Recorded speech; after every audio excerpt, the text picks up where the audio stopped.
नमस्कार, देश की बात में हाजिर है और कांग्रेस में घमासान जारी है। कुछ ही पलों पहले खबर अब ये आई है कि राजस्थान के मुख्यमंत्री पद पर फैसला 1-2 दिन में होगा। सोनिया गांधी के घर 10 जनपद से निकलते हुए नेता केसी वेणुगोपाल ने ये बड़ा बयान दिया। हम जानते हैं कि सुबह से किस तरह से आज 10 जनपद पर मुलाकातों का सिलसिला जारी रहा। देखा कि अशोक गहलोत सोनिया गांधी से दिल्ली जब मिलने पहुंचे, उसके बाद वो बाहर आए, उन्होंने माफी मांगी, साथ ही ऐलान कर दिया कि वो अध्यक्ष पद की रेस से बाहर हो रहे हैं। शायद अशोक गहलोत चाहते भी यही थे। उधर अशोक गहलोत ने 10 जनपद से बाहर आकर दुर्भाग्यपूर्ण बताया कि जो परंपरा थी वो रविवार को वो उसका पालन नहीं हो पाया। बहरहाल जिस समय 10 जनपद पर सोनिया गांधी और अशोक गहलोत के बीच मुलाकात चल रही थी, उसी दौरान जयपुर से गहलोत समर्थक नेता प्रेस कॉन्फ्रेंस कर गहलोत की तारीफ भी कर रहे थे और 2020 में जिन्होंने विरोध किया था उन विधायकों पर कार्रवाई की मांग कर रहे थे। वहां से राजस्थान की राजनीति के लिए क्या हमें संकेत मिल रहे हैं, और साथ ही अब दिग्विजय सिंह का भी अध्यक्ष पद का पर्चा वो कल भरेंगे। उन्होंने भी आज शशि थरूर से मुलाकात की है, पी चिदम्बरम भी उनसे आज मिलने पहुंचे थे। बहरहाल ये 3 तस्वीरें हैं, ये 3 अहम तस्वीरें राजस्थान से जुड़ी हुई आपको दिखा रहे हैं। और अभी कुछ ही पलों पहले जब ये खबर आई है कि जो मुख्यमंत्री पद पर फैसला 1-2 दिन में होगा, ये अपने आप में अहम है। हमारे साथ एक खास मेहमान है, विनोद शर्मा के पास चलेंगे, वरिष्ठ पत्रकार। लेकिन पहले दिव्या महिपाल मदरेना है, कांग्रेस की विधायक है राजस्थान से, उन्हीं के पास पहले चलते हैं। दिव्या, किस तरह से आप देख रही हैं जो केसी वेणुगोपाल कह रहे हैं कि 1-2 दिन में कांग्रेस के जो मुख्यमंत्री हैं राजस्थान में उस पद पर फैसला होगा? हम तो इस बात को हमेशा से कहते आए हैं कि जो भी निर्णय किसी भी समय पार्टी के हित में आलाकमान लेंगे, हम उसके बाद कहेंगे। मुख्यमंत्री अशोक गहलोत हमने देखा दिल्ली आए, उनको माफी मांगनी पड़ी। किस तरह से आप इसे देख रही हैं, क्या संकेत है ये? बहुत दुखद है, बहुत ही अनफॉर्चुनेट, क्योंकि मैं भी जोधपुर से आती हूँ और वो भी जोधपुर से आते हैं। हम एक ही जिले के। और एक बहुत बड़ी फेमस कहावत है, मुट्ठी भर बाजरे के लिए दिल्ली की सल्तनत गंवाती। जो 2-3 लोग थे अपने स्वार्थ के लिए, उन्होंने खुद ने एक्सेप्ट किया कि मेरी लीडरशिप पे क्वेश्चन लगा। कोई भी घटनाक्रम हुआ, चाहे दूसरों ने किया है, वो उनका उसमें कोई हाथ नहीं हो, लेकिन लीडरशिप उनकी क्वेश्चन हो गई और उसने उनकी नैतिक मॉरलिटी ली, और जिस कारण वो अध्यक्ष का पर्चा भी नहीं भरेंगे। तो मुझे लगता है कि ये 2-3 लोग जो अपने स्वार्थ के लिए चाहते थे कि वो मुख्यमंत्री ना बने, कांग्रेस अध्यक्ष ना बने, मुख्यमंत्री रह जाएं ताकि हमारी कुर्सियां बजाए, वो एक लार्जर पिक्चर को नहीं देख पा रहे कि राजस्थान के व्यक्ति जो आज लोकसभा राज्यसभा को चेयर कर रहे हैं, राजस्थान का एक व्यक्ति जोधपुर से निकलकर कांग्रेस के सिरमौर पद पर बैठते, जहां नेहरू जी, इंदिरा जी, राजीव जी, सोनिया जी, राहुल जी होते, वहां पर बैठते, तो ये कहावत आज बिल्कुल चरित्रार्थ होती है, नादा की दोस्ती जी का जंजाल। और इंडिया टुडे पे अशोक जी ने 20 साल पहले उनको कोट करके छापा भी था कि हर गलती कीमत मांगती है। और इस बार उनके जो सिपे सालार या वफादार थे, जिन्होंने बिना उनके इंस्ट्रक्शंस पे अपने आप शॉर्ट कॉल्स कर दिए, उसकी कीमत आज उन्हें बहुत बड़ी राजनीतिक जीवन में चुकानी पड़ी। मैं क्योंकि पर्सनली उनको 30-35 साल से बहुत अच्छी तरह जानती हूँ, उन्होंने हमेशा सादगी को आत्मसात किया, गांधीवादी छवि को गांधीवादी प्रिंसिपल्स को आत्मसात किया। तलवार की धार पर वो 45 साल का करियर चले, काजल की कोठरी में से उनके चोले पर कभी दाग नहीं लगा, बट इन लोगों ने आज उनकी साख पर ऐसा लगा दिया। तो मुझे जब उनका इंटरव्यू दिखा तो बहुत दुख हुआ, क्योंकि मुख्यमंत्री क्या है, 1 साल कंटिन्यू भी कर लेते हैं तो ठीक है, 3 बार वो अपने जीवन में मुख्यमंत्री रह चुके हैं, लेकिन कांग्रेस का पद राजस्थान के व्यक्ति और जोधपुर के प्रति आता वो कांग्रेस के सिरमौर बनते, तो मैं समझती हूँ आज हमारे लिए, राजस्थान के लिए एक बहुत बहुत दुखद दिन है। बिल्कुल, आपका ये कहना है कि अशोक गहलोत की गलती नहीं है, उनके करीबियों की गलती है। कौन है ये लोग फिर? ये तो क्लियरली एविडेंट है कि parliament affairs minister, who is also the cabinet minister for UDH, वो हैं। उन्होंने सार्वजनिक उन्हीं के रेजिडेंस के ऊपर पैरेलल मीटिंग बुलाई गई, उनको नोटिस भी इशू किया गया है। उन्होंने भाषणबाजी करी, हाईकमान के खिलाफ वहां पे बोले हैं, पब्लिक मंच पे उनके स्पीचेस हैं। महेश जोशी जो कि कैबिनेट मंत्री है ड्रिंकिंग वाटर के लिए और पार्टी के चीफ विप भी हैं, 2 पोस्ट होल्ड करते हैं, वो वही व्यक्ति हैं जिन्होंने 7 पीएम शाम को सीएमआर में आने के लिए हर विधायक को रात को 12 बजे फोन किए और अगले दिन वही विधायकों को फोन कर पैरेलल मीटिंग में बुला रहे थे। ये सब अपनी राजनीतिक असुरक्षा के कारण इन लोगों ने किया। मैं शुरू दिन से कह रही हूँ, मुझे बार बार ये प्रश्न पूछते हैं कि मुख्यमंत्री जी ने किया। मैंने कहा मैं नहीं कह सकती, मुझे नहीं लगता वो इतने सीजन, इतने गहरे, इतने मंझे हुए राजनीतिज्ञ हैं कि वो इस तरीके की चीज करेंगे। जबकि 2 दिन बाद 28 तारीख को ये बात तय हो गई है कि राहुल गांधी जी बिल्कुल फर्म है, वो पर्चा नहीं भरेंगे कांग्रेस अध्यक्ष का। बिल्कुल। क्या आखिर में सवाल दिव्या, क्या सचिन पायलट अब भी मुख्यमंत्री हो सकते हैं? मैं ये नहीं कह सकती हूं कि हो सकते हैं, कौन नहीं हो सकते हैं। जो भी निर्णय जिन भी परिस्थितियों में कांग्रेस का आलाकमान लेगा, हम उसके बाध्य हैं। ये मैंने पहले दिन भी कहा था जब ये घटनाक्रम रात को हुआ, मैं सीएमआर पे पहुंची थी और अगले दिन भी मैंने ये कहा कि, और आप देखेंगे उसके बाद में द रेपरकशंस, वहां के एमएलए अब सब निकल के कह रहे हैं कि हमें गलती से बुलाया था। So those 2 people have lost and हमने बहुत कुछ राजस्थान में आज खो दिया। मैं बहुत दुखी मन से आपसे बात कर। चलिए दिव्या, आपने हमसे बात की, इसके लिए बहुत बहुत धन्यवाद आपका। हमारे साथ अब विनोद शर्मा, वरिष्ठ पत्रकार, जुड़ गए हैं। विनोद जी, किस तरह से आप देख रहे हैं? दिव्या ने जो कहा उस पर तो मैं आऊंगी, लेकिन पहले जिस तरह से केसी वेणुगोपाल कह रहे हैं कि 1-2 दिन में मुख्यमंत्री पद का फैसला होगा, ये अपने आप में बहुत अहम है, क्योंकि अशोक गहलोत ने आज माफी मांगी और बाहर आके उन्होंने ये कहा है कि मैं अध्यक्ष पद की रेस में नहीं हूं। तो एक तरह से ये माना जा रहा था सुबह तक उनके बयान के बाद कि सीएम वो बने रहेंगे। देखिए निधि, 2 बातें कहना चाहता हूं मैं। एक तो बहुत बड़प्पन दिखाया है अशोक गहलोत ने, इस तरह से सरेआम माफी कोई नहीं मांगता। वो कम से कम ऐसे नेता जो 3 बार चीफ मिनिस्टर रहे हों। लेकिन आज की जो स्थिति बनी है उनकी गलती के कारण या उनकी नजरअंदाजी के कारण या उनकी कमजोरी के कारण, जो मर्जी आप कह लो, वो जो स्थिति है वो उससे निजात पाना माफी मांगकर मैं समझता हूं आज के दिन संभव नहीं है।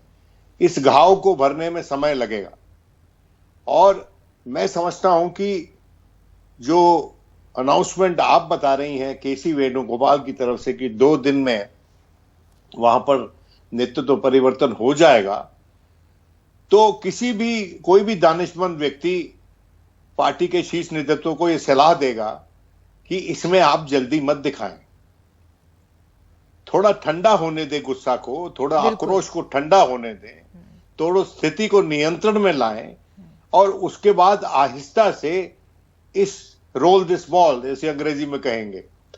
लेकिन कांग्रेस जो है, शायद मैंने पिछले प्रोग्राम में भी आपके कहा था कि कांग्रेस इतना जल्दी में थी कि राहुल गांधी की यात्रा के दौरान वो नेतृत्व परिवर्तन राजस्थान में करना चाहती थी और अशोक गहलोत को पार्टी का कांग्रेस प्रेसिडेंट का निर्वाचित करवाना चाहती थी।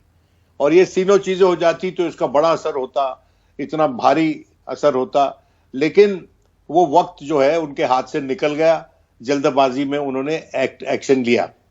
रही बात दिव्या की, Divya first time member of legislative assembly है, पर बड़े परिपक्व और बड़े पुराने राजनीतिक परिवार से आती है, राजस्थान से, परशुराम जी की पोती हैं वो। और जो बात उन्होंने कही वो बात सही कही है। कोई भी व्यक्ति जो नौजवान, कोई भी जवान नेता, कोई भी युवा नेता जो पार्टी में है और उसके सामने एक लंबी जिंदगी है राजनीतिक, उसको तो दुख होगा ही कि ऐसा हुआ पार्टी के साथ। विनोद जी, मैं यहाँ पे आपको एक बात बता दूं, ये नहीं कहा है कि 1-2 दिन में फैसला बदल दिया जाएगा। कहा जा रहा है कि 1-2 दिन में फैसला लिया जा सकता है सीएम पद को लेकर। तो हो सकता है कि अशोक गहलोत कंटिन्यू करें और कुछ भी हो सकता है। नहीं, 1-2 दिनों में फैसला लेना सीएम पद के लिए मतलब क्या है? देखिए, अशोक गहलोत ने बाहर निकल के कहा है कि मैं अगर मुख्यमंत्री रहूंगा या नहीं रहूंगा, ये मैंने कांग्रेस अध्यक्षा के हाथ में छोड़ दिया है। उन्होंने पूरी तरह से अपने आप को सरेंडर किया है पार्टी हाईकमांड के सामने, और ये मैं समझता हूँ बड़ी बात है, बड़प्पन वाली बात है। विनोद जी, रुकते हैं एक बारी, बड़प्पन वाली बात आप कह रहे हैं, केसी वेणुगोपाल को सुन लेते हैं जी। Is the Congress, is Rahul Gandhi endorsing Mr. Digvijay Singh? Gandhi is supporting any candidate, president. No, that we already told. Congress president is going to be a neutral in this election. Yeah. Let us wait for the nominations.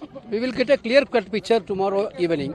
Mr. Wait Ashok for- Gehlot said that he is taking moral responsibility, he is not contesting. Yeah. Is there a possibility now Mr. Ashok Gehlot continuing as Chief Minister of the state, or because he has left it to Congress President? That decision Congress person will take within 1 or 2 days. So there is a possibility of him resigning before that? No, I cannot say anything. That decision of Chief Minister of Rajasthan will be decided by the Congress President within 1 or 2 days. That's all. Okay. बिल्कुल। अब संक्षेप में विनोद जी, ये उन्होंने इस समय कहा, अब आपको क्या आगे की राह दिख रही है? क्योंकि हमने देखा दिग्विजय सिंह भी बहुत सक्रिय हो गए। जी सवाल के परिप्रेक्ष्य में ये है कि पूछा गया कि क्या he will continue as chief minister, तो क्या वो रिजाइन करेंगे? तो वो कहता है कि ये जो निर्णय है ये कांग्रेस अध्यक्षा 1-2 दिन में ले लेंगी, तो क्या वो कंटिन्यू करेंगे या नहीं करेंगे, दोनों चीजें लागू होती है। तो कोई ऐसा क्लियर कट बयान नहीं है जी। मेरे को ये लगता है कि अशोक गहलोत कुछ समय के लिए रहेंगे मुख्यमंत्री। हो सकता है कि इलेक्शन तक रहें, हो सकता है कि नए कांग्रेस अध्यक्ष के चुनाव तक रहें। उसके बाद जो नया कांग्रेस अध्यक्ष आएगा वो बातचीत कर इस समस्या का हल ढूंढेगा, ये मेरी अपेक्षा है। लेकिन आज के दिन समा कुछ बड़ा पशेमान है सब लोग, जैसा कि यंग लोगों के लिए खासकर एक बड़ी दुख देने वाली स्थिति है। खासकर जैसे कि अभी दिव्या बोल रही थी तेलंगा कि भाई हालांकि पहली वो बार मुझे पता अशोक गहलोत का बचाव भी कर रही थी, अशोक गहलोत का भी बचाव कर रही थी और बीच का राह लेती भी निकल रही थी। जी बिल्कुल वो पार्टी के अनुशासन के अंदर उन्होंने अपनी बात रहकर अपनी बात कही। वो किसी सीनियर व्यक्ति के खिलाफ बोल थोड़ी सकती है। बिल्कुल, लेकिन फिर भी जो हुआ है वो तो खराब हुआ है ना, ये तो सब मानेंगे कि अच्छा नहीं हुआ जो भी हुआ है। बिल्कुल हालात संभालने की कोशिश हो रही है। बहुत बहुत धन्यवाद, आप हमारे साथ जुड़े, अपनी बात आपने रखी है। तो आइए देश की बात में आगे बढ़ते हैं और जम्मू कश्मीर का हम रुख करते हैं। जम्मू कश्मीर के उधमपुर जिले में पिछले 8 घंटे के अंदर 2 बम धमाकों से सनसनी मची हुई है। पहले बुधवार देर रात जम्मू के उधमपुर जिले में एक बस में हुए धमाके से पूरे जिले में हड़कंप मच गया। इस धमाके में 2 लोग घायल हो गए। ठीक वैसा ही धमाका आज सुबह 6 बजे इसी इलाके में हुआ है। पुलिस ने इन धमाकों को आतंकी कार्रवाई करार दिया है। अहम यह है कि गृह मंत्री का दौरा होना था, हालांकि अब उनके दौरे की तारीखें बदली गई हैं। क्या उधमपुर में एक के बाद एक हुए विस्फोटों में स्टिकी बम का इस्तेमाल हुआ है? क्या ये धमाके ड्राई रन थे? क्या ये इसलिए किए गए क्योंकि केंद्रीय गृह मंत्री 2 दिन के दौरे के लिए जम्मू कश्मीर जा रहे हैं? जम्मू कश्मीर पुलिस अब इन बातों को लेकर तफ्तीश कर रही है। 2 एक्सप्लोजन्स यहाँ पे तकरीबन 2 किलोमीटर के फासले पे हुए हैं। दोनों बस में हुए, ओरिजिन है दोनों बसों का एक ही डायरेक्शन से आया है। ऐसा लगता है कि इम्प्रोवाइज्ड एक्सप्लोजिव डिवाइस है और हाई एक्सप्लोजिव है, जो शुरुआती जांच पे पता चला है स्टिकी बॉम्ब्स होने की संभावना है। ये टाइमर की संभावना लगती है। जानकारी के मुताबिक ब्लास्ट में आईईडी का इस्तेमाल हुआ है, इसलिए माना जा रहा है कि स्टिकी बम से धमाकों को अंजाम दिया गया। दोनों बसें एक ही दिशा से आ रही थीं, एक रामनगर, दूसरी बसंतगढ़, दोनों जिले उधमपुर के ही हैं। पुलिस का अंदेशा है कि स्टिकी बम को लगाने वाला एक ही गुट है। करीब 8 घंटे के भीतर उधमपुर में खाली बस में ही सही 2 धमाके होना कहीं न कहीं हमारी सुरक्षा व्यवस्था को लेकर गंभीर सवाल खड़े करता है। शुरुआती जांच में स्टिकी बम की बात का सामने आना और भी खतरनाक संकेत है।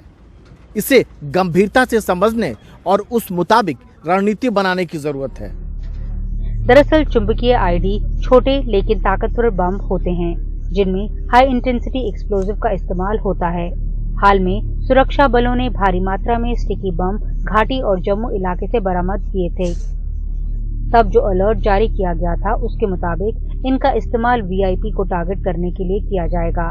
इन्हें आसानी से डिटेक्ट भी नहीं किया जा सकता और ये पोर्टेबल होते हैं। वैसे धमाकों के बाद जम्मू शहर में हाई अलर्ट घोषित कर दिया गया है। बस स्टैंड पर खास चेकिंग अभियान चलाया जा रहा है। दरअसल अगले हफ्ते केंद्रीय गृह मंत्री अमित शाह 2 दिन के दौरे के लिए जम्मू कश्मीर आ रहे हैं। वो पहले रजौरी और फिर बारामूला में 2 राजनीतिक रैलियां भी करेंगे।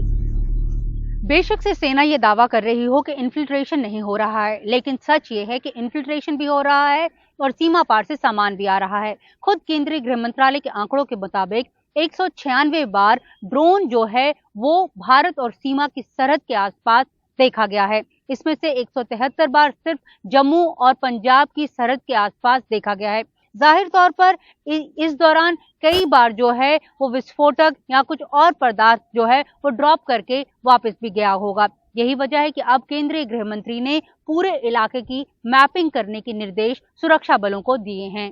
नई दिल्ली से नीता शर्मा, एनडीटीवी इंडिया के लिए।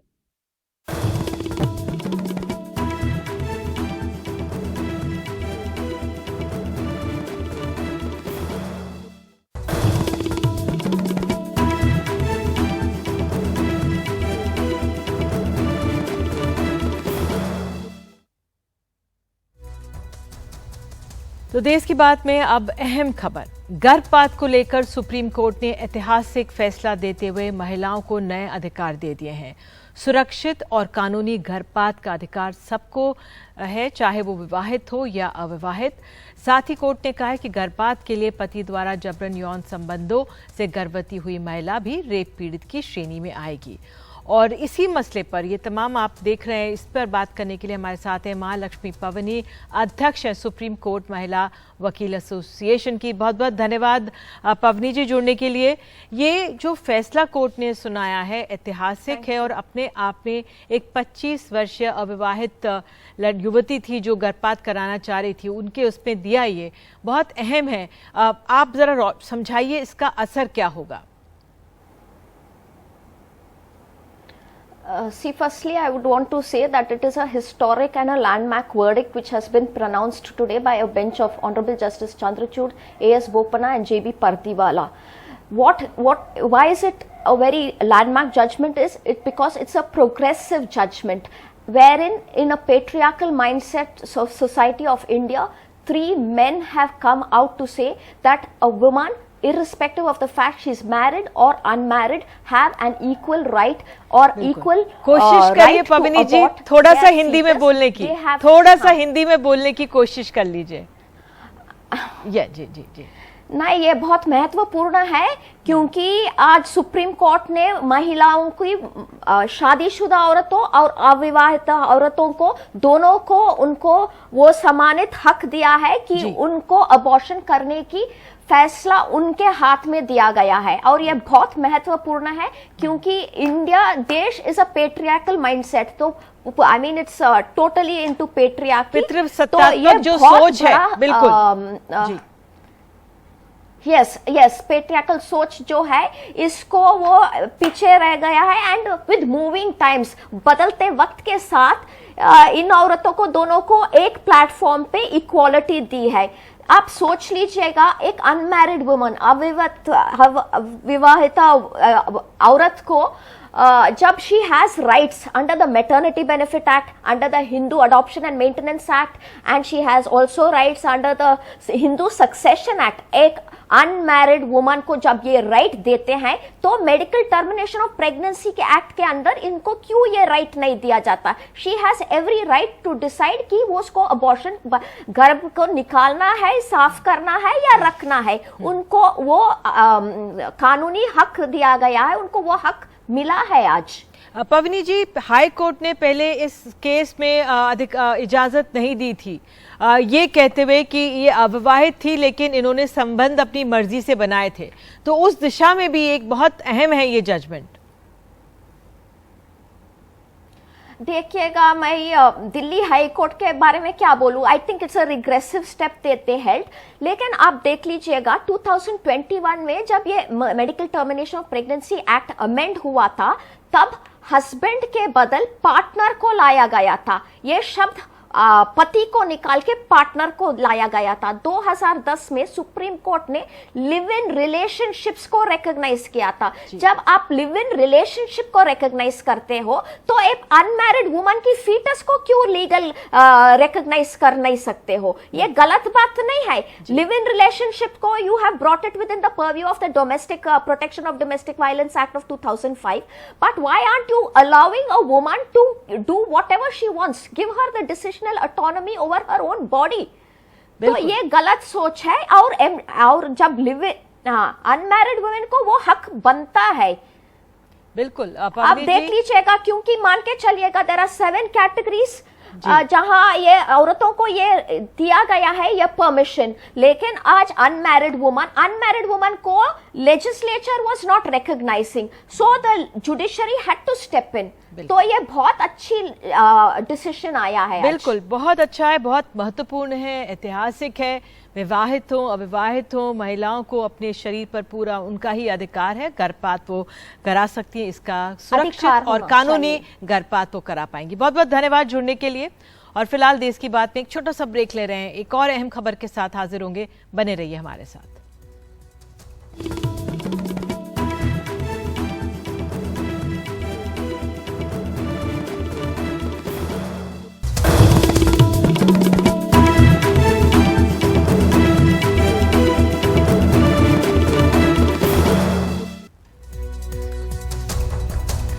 तो देश की बात में आइए बात करते कर्नाटक की। कांग्रेस के पे सीएम 40% कमीशन पोस्टर की चर्चा बेंगलुरु से बाहर गांव में भी होने लगी है।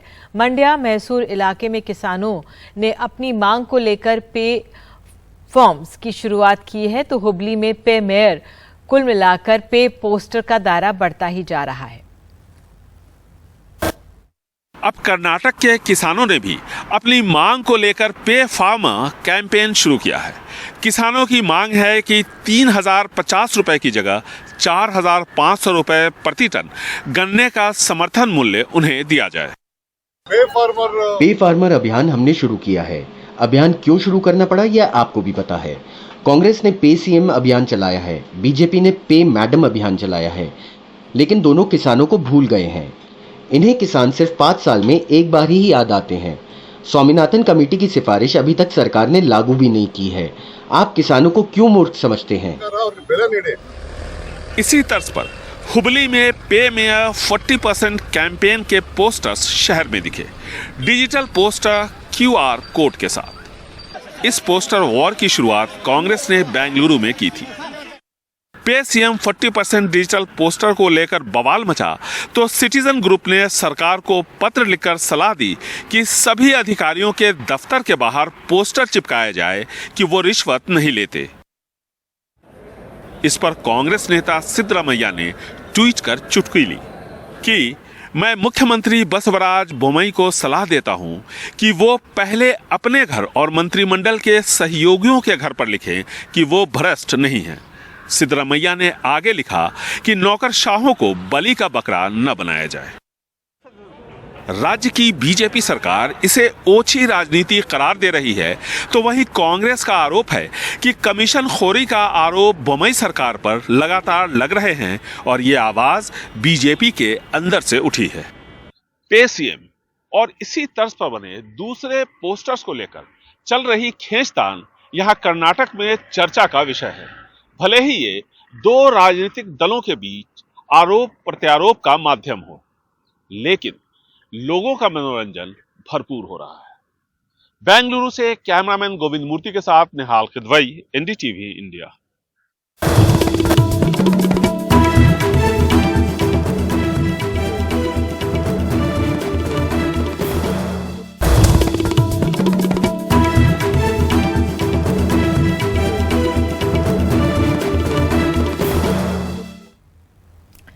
तो देश की बात में बात अब मध्य प्रदेश की करते हैं। मध्य प्रदेश के बांधवगढ़ के उमरिया जिले के इलाके में आपको बता दें 1000 साल पुरानी चीज़ें मिली हैं, लेकिन यहाँ 2000 साल पुरानी गुफाएं, मंदिर और स्तूप मिले हैं। बड़े पैमाने पर मंदिरों की ये श्रृंखला बौद्ध स्तूप और ब्राह्मी लिपि में अभिलेखों के मिलने से अनुमान लगाया जा रहा है कि कभी ये जगह पूरी तरह आबाद रही होगी। यहाँ पर 26 मंदिर और 1500 साल पुरानी गुफाएं